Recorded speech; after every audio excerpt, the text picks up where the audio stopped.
ফের হাওড়ার বেলুড় থেকে শুরু হতে চলেছে জেটি পরিষেবা। বেলুড়ের জগন্নাথ ঘাট থেকে কাশীপুর ঘাট পর্যন্ত চলবে লঞ্চ। কয়েক বছর আগে পর্যন্ত চলত ভটভটি নৌকা। একটি বড় দুর্ঘটনা ঘটে যাওয়ার পর বন্ধ করে দেওয়া হলো সেই নৌকা চলাচল, এবং তারপর থেকে এলাকার লোকের দাবি ছিল যে একটি জেটি করা হোক এবং লঞ্চ পরিষেবা শুরু করা হোক, যাতে এলাকার মানুষের উপকার হবে কলকাতা যেতে আসতে। ভার্চুয়ালি জেটি ঘাটের শিলান্যাস করলেন মুখ্যমন্ত্রী মমতা বন্দ্যোপাধ্যায়। খুব শীঘ্রই তৈরি হয়ে যাবে জেটি বলে দাবি করলেন হাওড়া মিউনিসিপ্যাল কর্পোরেশনের প্রশাসক মণ্ডলীর সদস্য রিয়াজ আহমেদ। বলার অনেক আছে। আমাদের শরৎচন্দ্র মুভির আলামোহন দাস, অভিনেত্রী কানন দেবী, ফুটবলার শৈলেন মান্না, কার্টুনিস্ট নারায়ণ দেব সহ বহু মানুষের জন্ম এই হাওড়া জেলায়। হাতে আমরা কিছু না কিছু পৌঁছে দিয়েছি। হাওড়া জেলাতেও মনে রাখবেন 6,73,000 বাড়িতে জল পৌঁছে দেওয়া হবে, নল ওয়াটার। অর্থাৎ 75% আমার খরচ, ওদের 25% খরচ, সেটাও একটাই মাত্র ট্যাক্স, জিএসটি ট্যাক্স।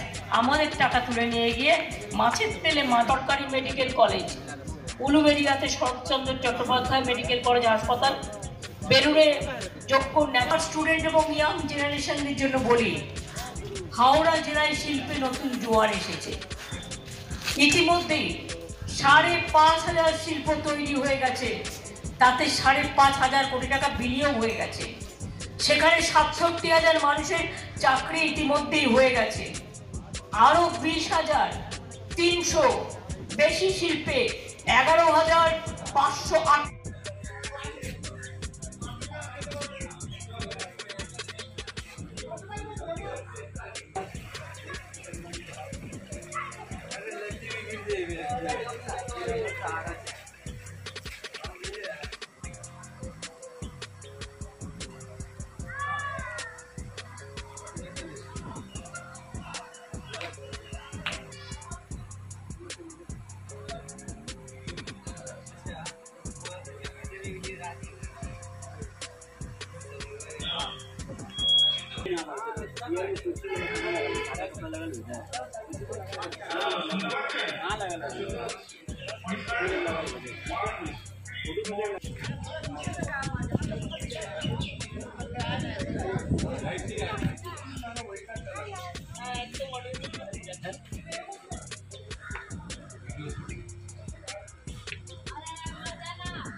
समझ में आ गया, इसलिए हम सुबह सुबह आए।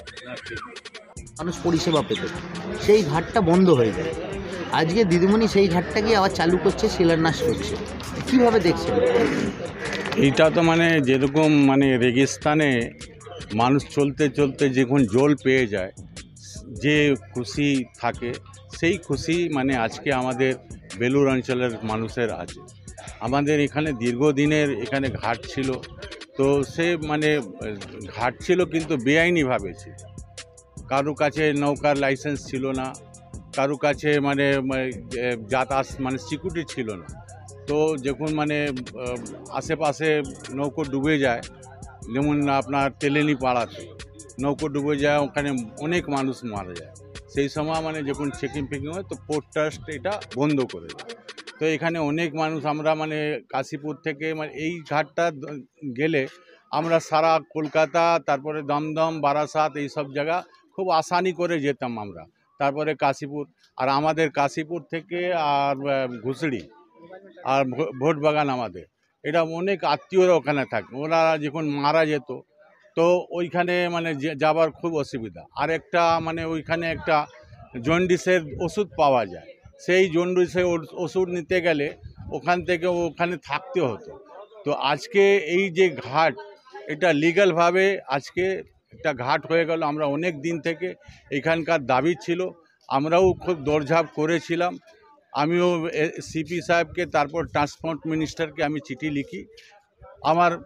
আমি ধন্যবাদ জানাই মমতা বন্দ্যোপাধ্যায়কে, যে মমতা বন্দ্যোপাধ্যায় আমরা চিরকাল বিশ্বাস ছিল যে এই ঘাটটা চালু হবে। অনেক লোক আশা ছেড়ে দিয়েছিল, বিরোধীরা মানে কুৎসা করছিল, আমাদেরকে মানে বলা হচ্ছিল, কিন্তু আমরা কথা দিয়েছিলাম কি আমরা এটা চেষ্টা করে এই ঘাটটাকে চালু করাবো। আজকে আমি মানে পুরো ভোটবাগান তরফ থেকে, পুরো বেলুর অঞ্চলের মানুষ তরফ থেকে আমি মমতা বন্দ্যোপাধ্যায়কে কোটি কোটি শত শত আমি প্রণাম জানাই ওনাকে, যে আজকে মানে আমাদের ভোটবাগানে না শুধু একটা স্টিমার লঞ্চ চালু হচ্ছে, বলছে একটা দুটো মানে নদীর মাঝখান থেকে দুটো কাশীপুর বা হাওড়া, কলকাতা কাশীপুর, কলকাতা থেকে বারাসাত থেকে দমদম থেকে এই বেলুর অঞ্চলকে আমাদেরকে জোড়া হলো। এটা মানে আমরা দুই দিকে খুশি।